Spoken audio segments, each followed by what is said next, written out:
स्वागत है दोस्तों आपका क्रिप्टो वार्ता में। तो फाइनली दोस्तों इंडिया में क्रिप्टो पूरी तरीके से लीगल हो गया है और अब इंडियन गवर्नमेंट ने इसके ऊपर टैक्स लागू कर दिया है। तो आइए देखते हैं दोस्तों कि आज के बजट सेशन में हमारी फाइनेंस मिनिस्टर श्रीमती निर्मला सीतारमण ने क्या कहा। Accordingly, for the taxation of virtual digital assets, I propose to provide that any income from transfer of any virtual digital asset shall be taxed at the rate of 30%, 30%. No deduction in respect of any expenditure or allowance shall be allowed while computing such income except cost of acquisition. Further, loss from transfer of virtual digital asset cannot be set off against any other income. Further, in order to capture the transaction details, I also propose to provide for TDS on payment made in relation to transfer of virtual digital asset at the rate of 1% of such consideration above a monetary threshold. Gift of virtual digital asset is also proposed to be taxed in the hands of the recipient. तो इस budget में basically 4 outcomes निकल रहे हैं जिसे मैं आपको आसान भाषा में समझाता हूँ।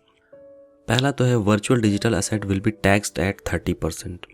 इसका मतलब ये है दोस्तों कि आप जो भी क्रिप्टो करेंसी में प्रॉफिट्स जनरेट करेंगे उस पर आपको 30% टैक्स देना होगा।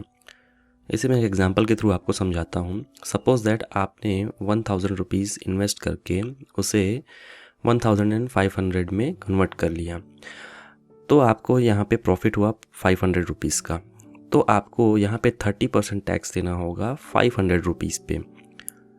अब दूसरा पॉइंट है दोस्तों, any loss from virtual digital asset can't be set of against other gains.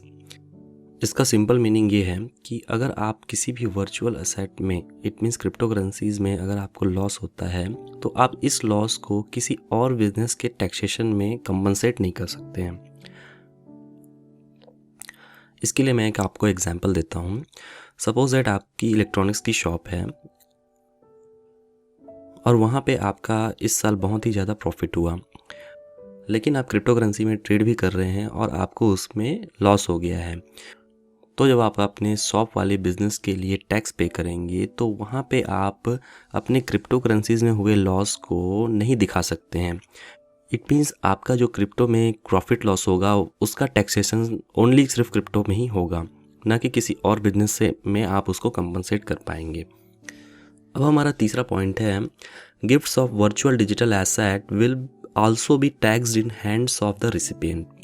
इसका मतलब ये है कि अगर आप किसी को क्रिप्टो में गिफ्ट देते हैं, बेसिकली क्रिप्टो में कई सारे प्रोजेक्ट्स अपने टोकन्स फ्री में एयर ड्रॉप कर देते हैं, या फिर आप किसी को क्रिप्टो में गिफ्ट देते हैं तो उस पर भी लोगों को टैक्स देना होगा, और जो व्यक्ति उस गिफ्ट को लेगा वो बंदा उस टैक्स को पे करेगा।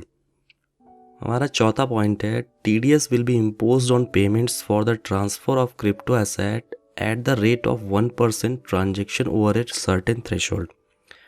इसका सीधा मतलब ये है दोस्तों कि आप क्रिप्टो करेंसी में ट्रेडिंग के लिए जितने भी ट्रांजैक्शन करेंगे उस पे सीधे सीधे 1% का आपको TDS देना होगा। अब सबसे इंटरेस्टिंग बात करें दोस्तों, तो ये जो बिल आया है ये इस साल लागू नहीं होगा, जबकि ये फाइनेंशियल ईयर 2023 एंड 2024 के लिए होगा। तो इस साल हमको कोई टैक्स नहीं देना होगा दोस्तों, अगले साल से ये बिल लागू हो जाएगा और हमें टैक्स पे करना होगा। इसके अलावा दोस्तों इंडियन गवर्नमेंट इसी साल अपनी खुद की ब्लॉकचेन बेस्ड करेंसी भी लाने वाली है, जो कि क्रिप्टो के लिए एक बहुत ही ओवरऑल अच्छा बुलिश साइन है। Introduction of a central bank digital currency will give a big boost to digital economy. Digital currency will also lead to a more efficient and cheaper currency management system.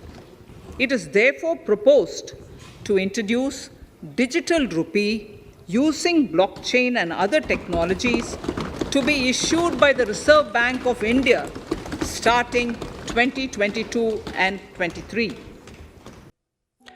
I hope दोस्तों अब आप समझ गए होंगे कि India में crypto taxation कैसे लागू होगी। वीडियो को लाइक ज़रूर कीजिएगा अगर आपको कंटेंट पसंद आया हो, और चैनल को सब्सक्राइब जरूर कीजिएगा इसी प्रकार के क्रिप्टो कंटेंट को हमेशा प्राप्त करने के लिए।